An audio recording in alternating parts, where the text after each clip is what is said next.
Hey everyone, how you doing? Welcome to the channel. It's time for one of my most anticipated videos of the year. It's my favourite 10, my top 10 favourite books of 2025.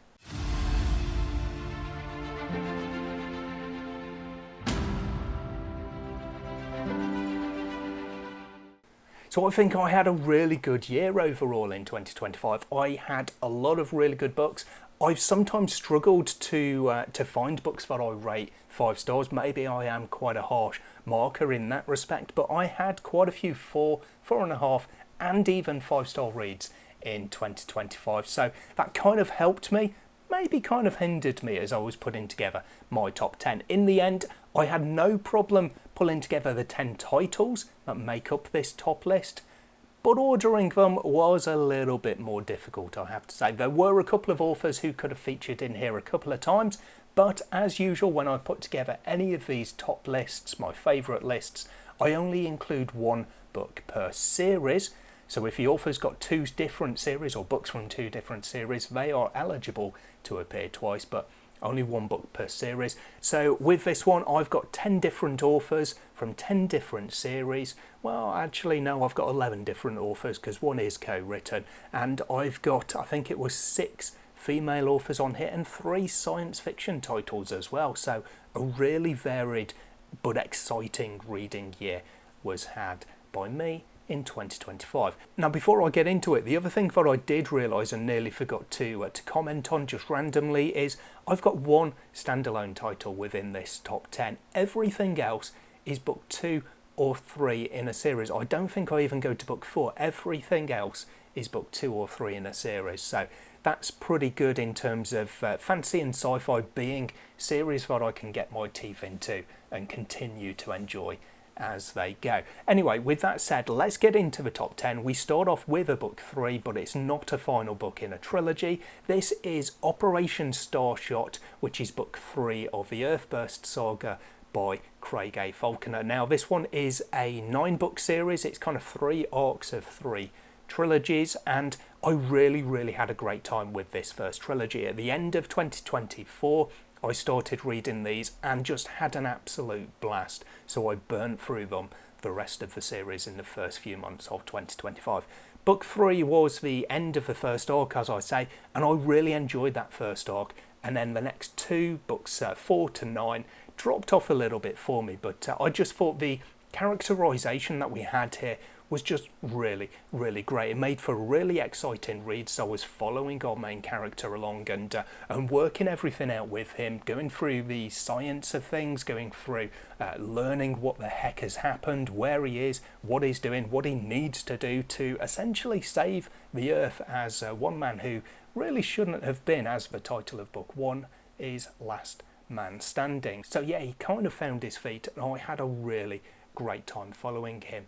The first 3 books in the series were fantastic. As with many of the series that I've got, or the titles that I've got in this list, being part of a series does actually elevate it as well, because it means that I'm looking at the additional character building, the additional world building, and the additional plot building that has come from the previous books in the series. So yeah, to start off our list this year, we've got book 3 in a sci-fi series.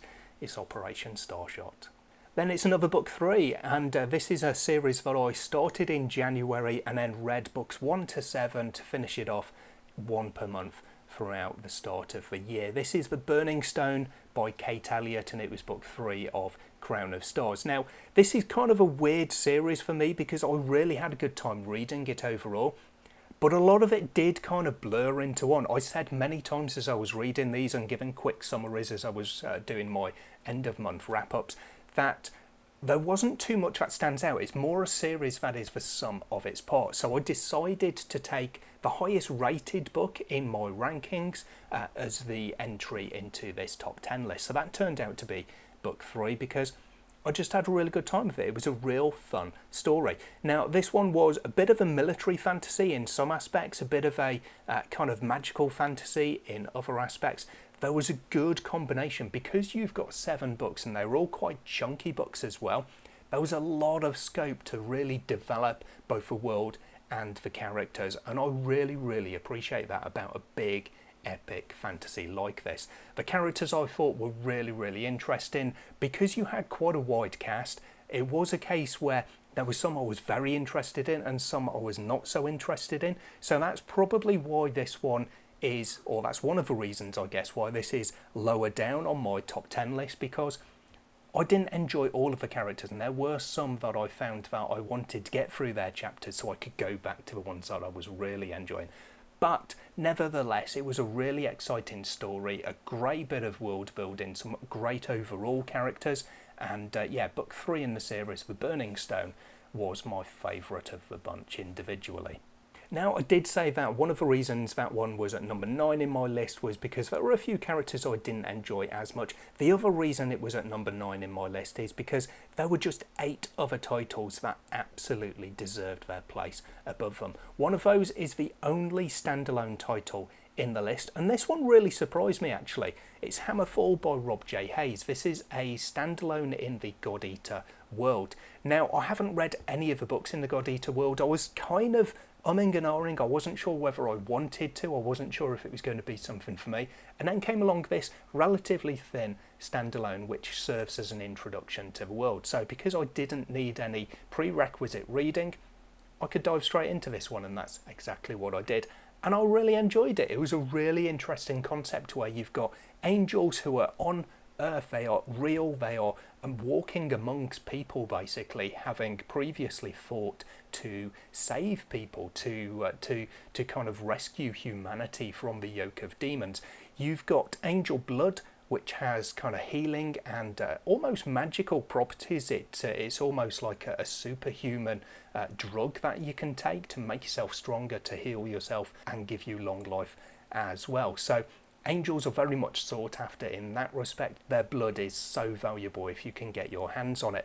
And the whole kind of thing with the God Eater saga is that people would kill angels and eat their hearts for those properties. So yeah, there's some really interesting world building in here. What I really liked about it though was actually the character work. There were some great characters that we had in here. I really enjoyed following them. There was a good amount of humour as well, and I actually came into this one off the back of a very similar kind of story with a theme of children who've been taken and a band who go after the bandits basically to get the children back. And I had two very different experiences. That one had a lot of humour in it and it turned out to be too much. This one, I think, was absolutely perfect in the level of humour it had, because it didn't override anything. It was just that nice sweet spot where it would lighten the tone, but it didn't become a comedy in its own right. So yeah, I had a really good time with this one overall, and I am, as a result of that, going to move on and read more books in the world that it is set in. So in 8th on my list, my favourite books of 2025, we've got Hammerfall by Rob J. Hayes.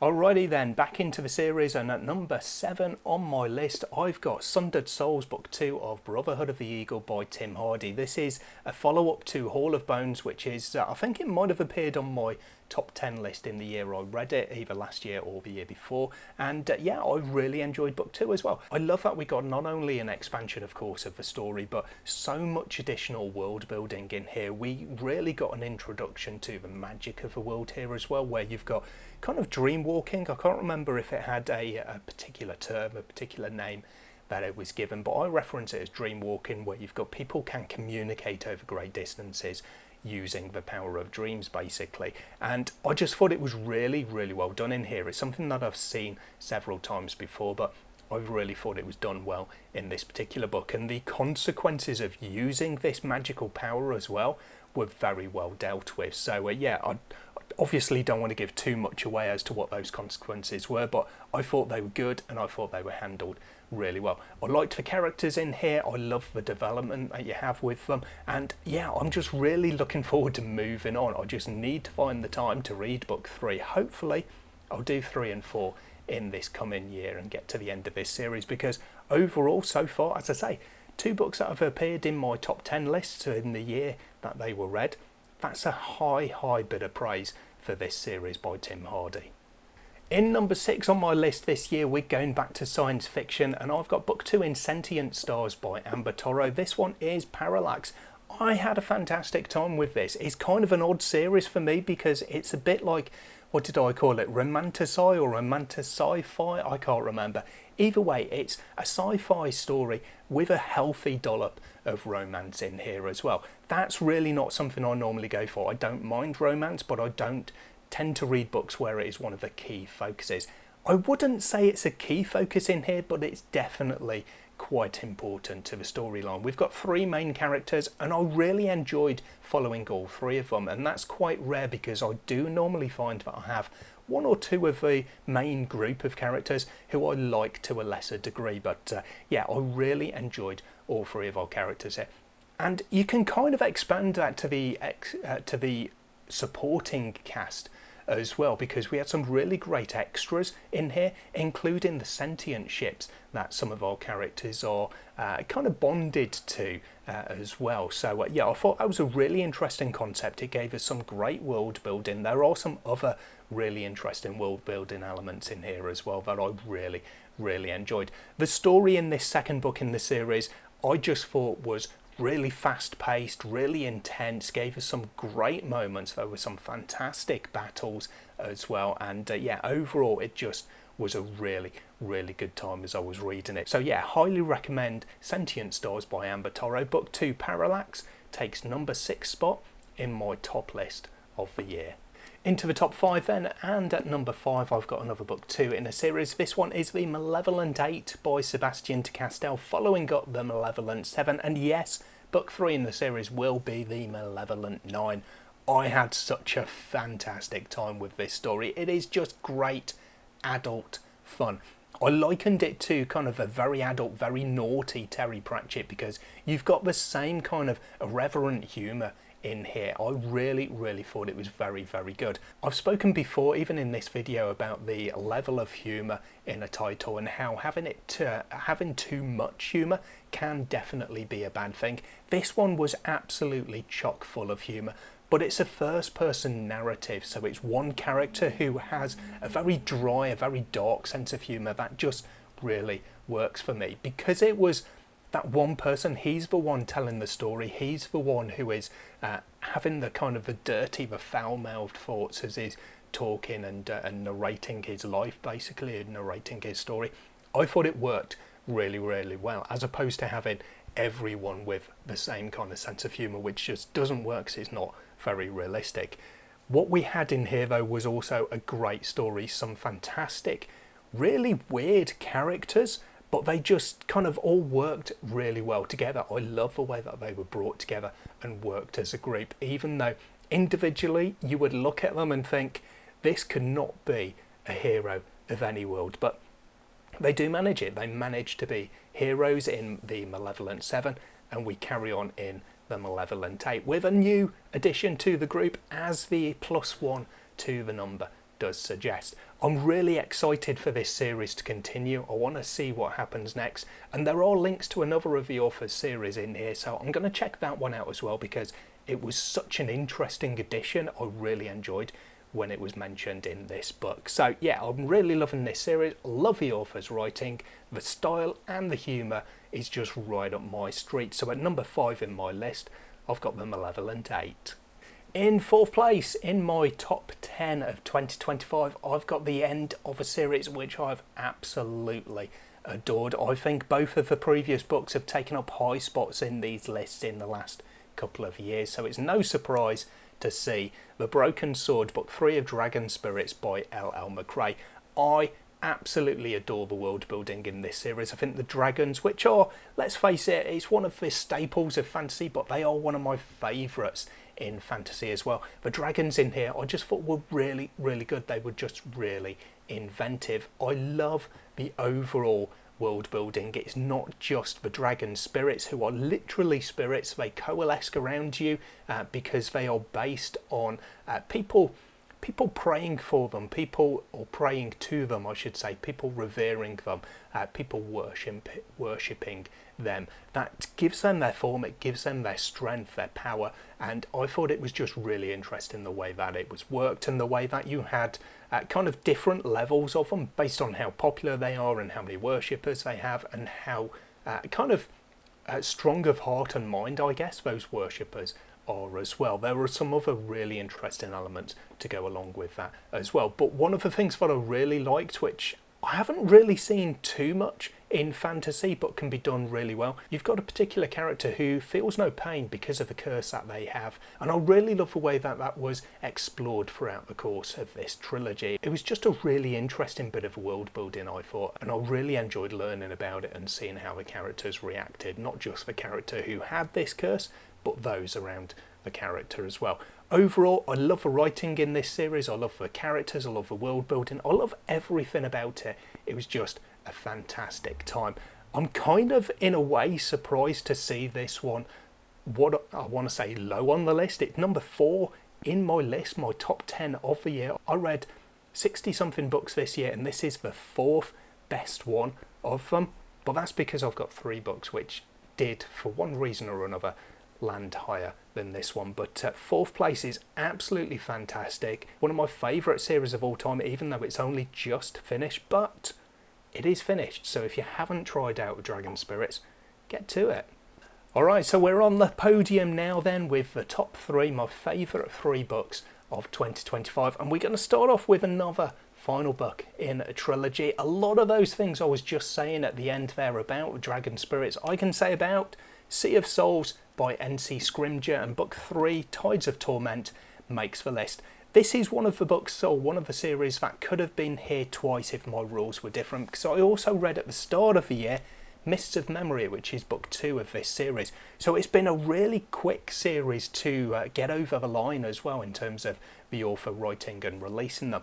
The quality though is absolutely fantastic. I love the story in here, and again I really love the characters and following the couple of different characters that we have as POVs within this series.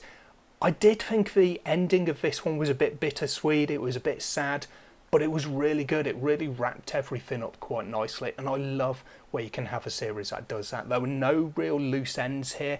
There were little elements where you think, yeah, I could see more of a story there, but the overall story, the main story that we've got here, was very neatly and very well tied up at the end.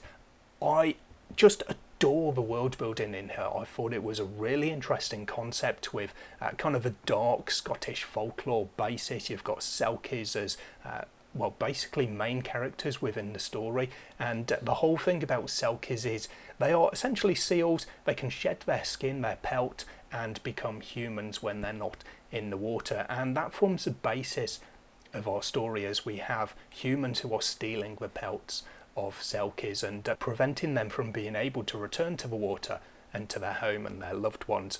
I just thought it was a really interesting story, great world building, great writing, great characters. Everything about this, even down to the production quality of these gorgeous hardbacks, I absolutely loved. So yeah, again, if you haven't read Sea of Souls, the trilogy's finished, so get to this one as well.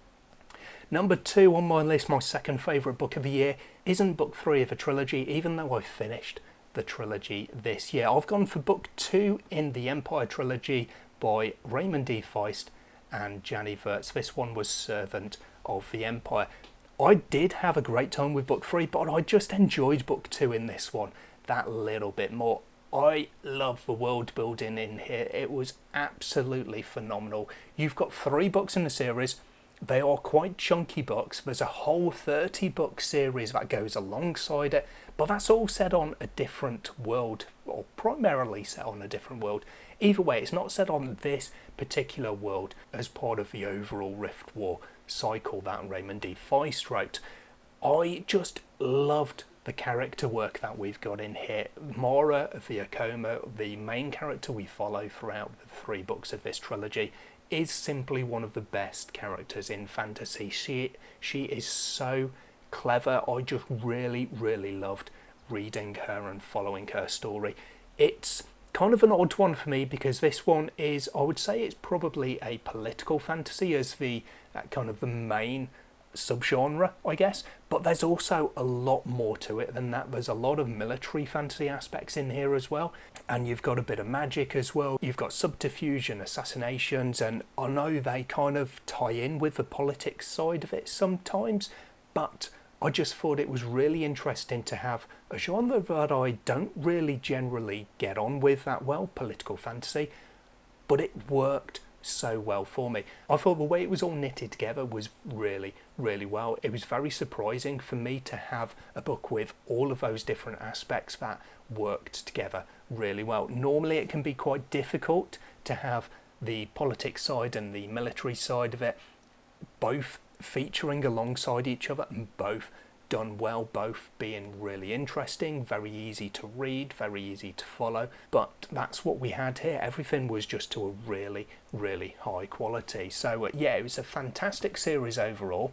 I really enjoyed all three books. All three of them received 5 stars in my rankings, but book 2, Servant of the Empire, was my favourite of the bunch. And then we get to it then, my favourite book of 2025, a real surprise for me, but as I was thinking about this list throughout the course of the second half at least of the year, I kept going back to this book, and I couldn't not choose it basically because I had such an amazing time with it. So it's very odd for me as primarily a fantasy reader, but I've gone for a sci-fi title as my book of the year. It's Lonely Castles, Book 2 of A Primatere by S.A. Folin. Now, I read this, when was it? I think it might have been October, maybe November. I was reading this at the same time as I was listening to the audiobook of my second favourite book of the year, Servant of the Empire. So what a fantastic time I was having, literally reading my 2 favourite books of the year at the same time. This one though, I don't normally go for hyperbole, but it blew me away. I was astounded at how much I enjoyed it. I really enjoyed book 1 in the series. I've said many times it was just so heavily intense that I literally could not bring myself to read book 2 until I had a bit of a wait time, until I had a few months kind of to let it get out of my system basically. No such issues with this one. I enjoyed every minute of it just as much as I enjoyed every minute of the first book. Well, maybe not just as much. I enjoyed it a lot more because I can't even put it into words. It was just so good. Very, very intense. There are so many different scenes in this book and they all have a high level of intensity, yet despite that the pacing is really, really well done. It's not all done at a breakneck pace. You do get your slower moments as well, but every single scene, every page developed the story, developed the characters, or developed the world, and all 3 of those aspects I thought were just really, really well done. I can't put into words how much I enjoyed this book. Part of it I think is because it shocked me how much I enjoyed it. I really genuinely did not expect to like this one as much as I did, and to like it as much as or more as some of the books that I've read. I've got 3 absolutely amazing trilogies, and I read book 3 and book 2 maybe of some of them in this year as well, and yet this one still beat them to the top spot. So yeah, I'm really looking forward to continuing this series, and hopefully it's going to continue to astound me as much as Lonely Castles did. But yeah, S.A. Folin, congratulations. You've written the best book I read, my favourite book of 2025. So there we go, a bit of a surprise for me. Was it a surprise for you as well? What did you think of my top 10 list? How many of these have you read? What did you like? And of course, what was your favourite book of 2025 as well? Let me know in the comments, I'll be interested to find out. That's everything for me today. Hopefully I'm going to have a great year of reading and have a really difficult time picking out a top 10 list this time next year. We'll see how that one goes. Anyway, I hope to see you in the next video sometime soon. Till then, as always, take care of yourselves, read some good books. Bye for now.